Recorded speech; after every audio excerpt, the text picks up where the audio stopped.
Welcome aboard.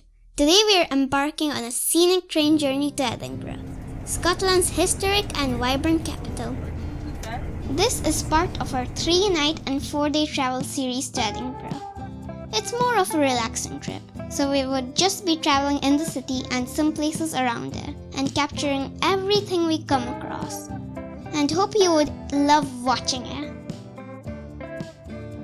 I am loving this train journey. The views from the train are stunning as it glides through the rolling hills and the lush countrysides of England.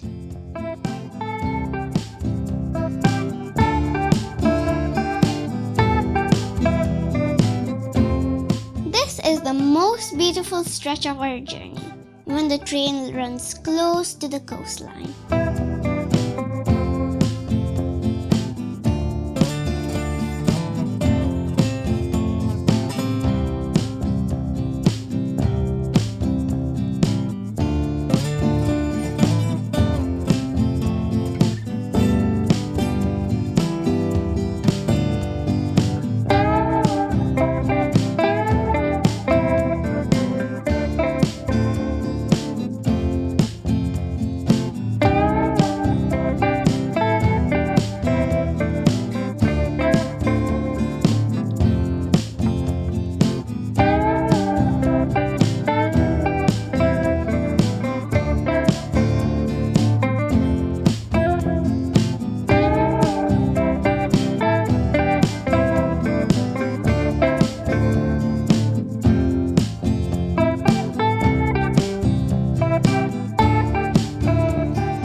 Just arrived at Edinburgh Waverley Station.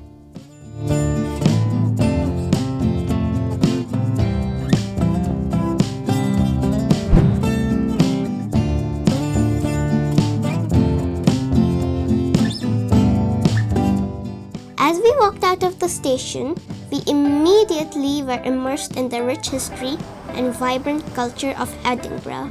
We have booked our hotel on the Royal Mile, and it's just 5 to 6 minutes walk from the train station.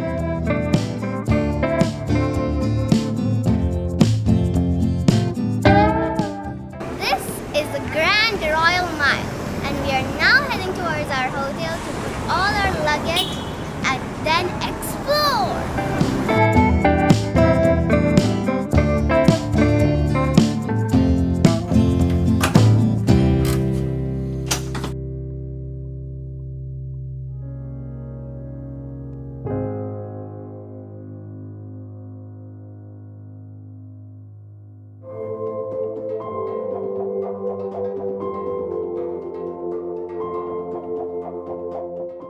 So this is our today's itinerary. However, we did miss 2 items in the list, which we planned initially, and they are the Writers' Museum and the People's Story Museum.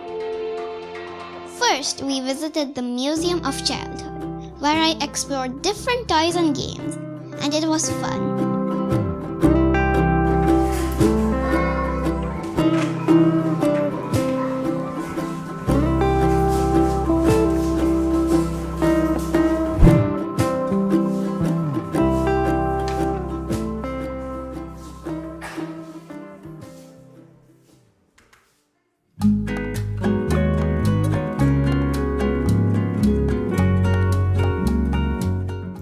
We wandered through Royal Mile's cobblestone streets, discovering hidden closes and ancient buildings. And yes, those fancy and colorful shops.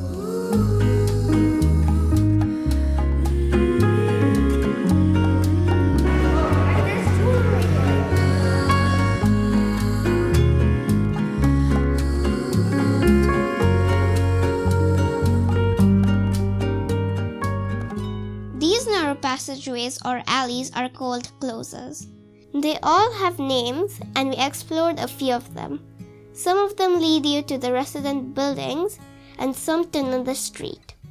These alleys remind us of Gangtok, a hill station in India.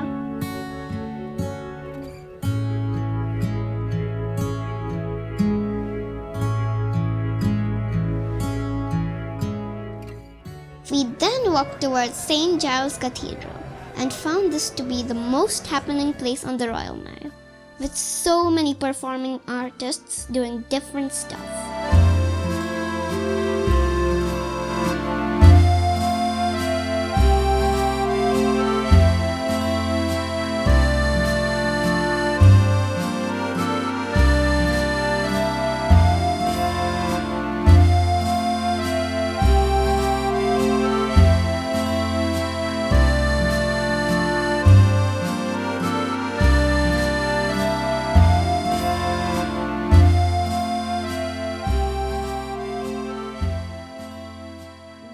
Next, we went inside St. Giles Cathedral. As we step inside, we are greeted by the awe-inspiring nave, with its soaring ceilings and its intricate stonework.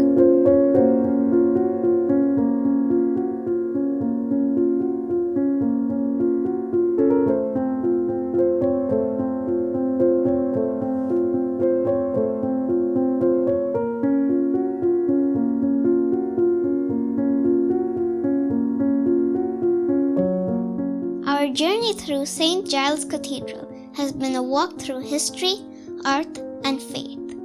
As we step back onto the Royal Mile, we carry with us the echoes of the past and the spirit of this remarkable place.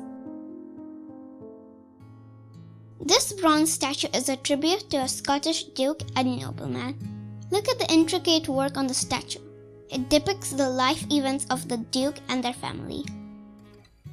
A rhythm was pepping in the air, and yes, it was the famous bagpiper music. It was an experience watching the Scottish bagpiper playing it. The bagpipes are more than just music. They are the heartbeat of Scotland. Next, we started walking towards the Elephant House Cafe. This Elephant House Cafe is the original place where J.K. Rowling wrote her books on Harry Potter. This is the Elephant House, the famous place where J.K. Rowling sat in this cafe and wrote the books of Harry Potter.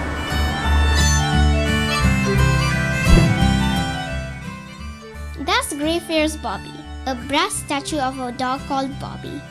People rub Bobby's nose for good luck.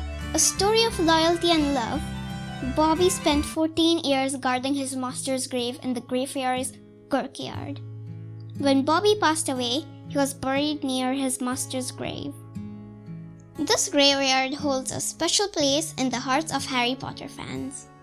As J.K. Rowling wrote the Harry Potter books, she often found inspiration in the city of Edinburgh.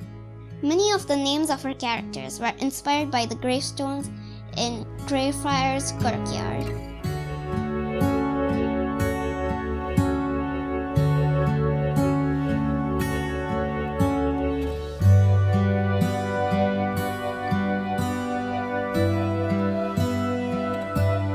This is George Heriot's school.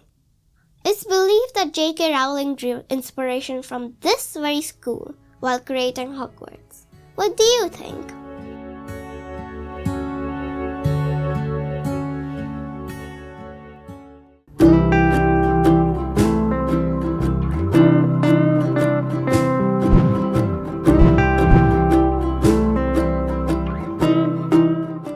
After so much of walking, we were starving, so we took help from Google to get the direction and started walking towards the grass market.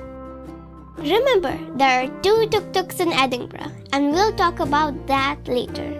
The one where we are going is on 11th Street, next to Chaska, another Indian restaurant.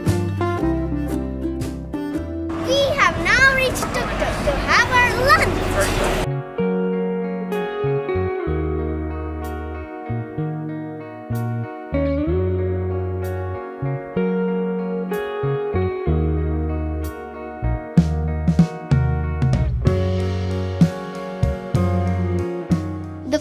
was very yummy, and our favorite was the samosa cha, a must try on your list.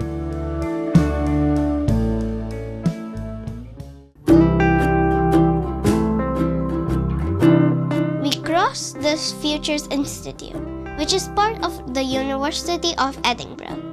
Loved its architecture and how well it sits in sync with the other old buildings here. We spent some good time here and then continued our walk towards Victoria Street.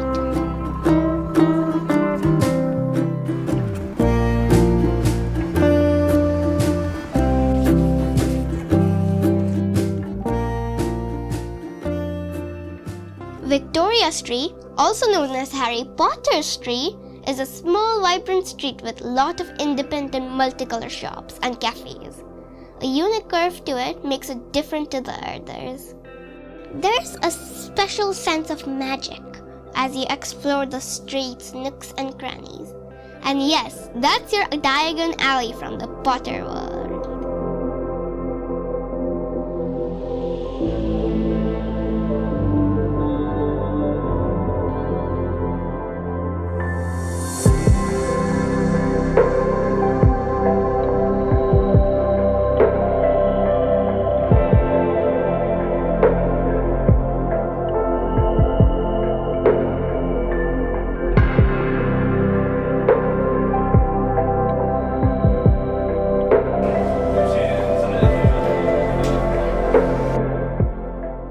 This place has got some great views of the Victoria Street. After spending some time here, we walked towards the Royal Mile and en route checked some closes with great view of the Scott Monument. And then we checked some souvenir shops around.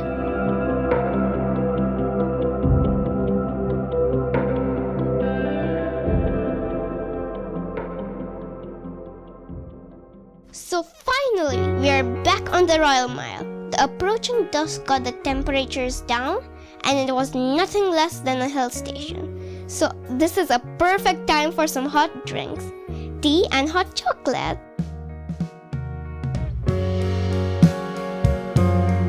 Next, we immersed ourselves into the magical mood of the Royal Mile. With twinkling light of the shops, warm glow of the street lights, and an atmosphere of timeless beauty. That's all in this episode. See you next with our Day 2 experience. Thanks for watching!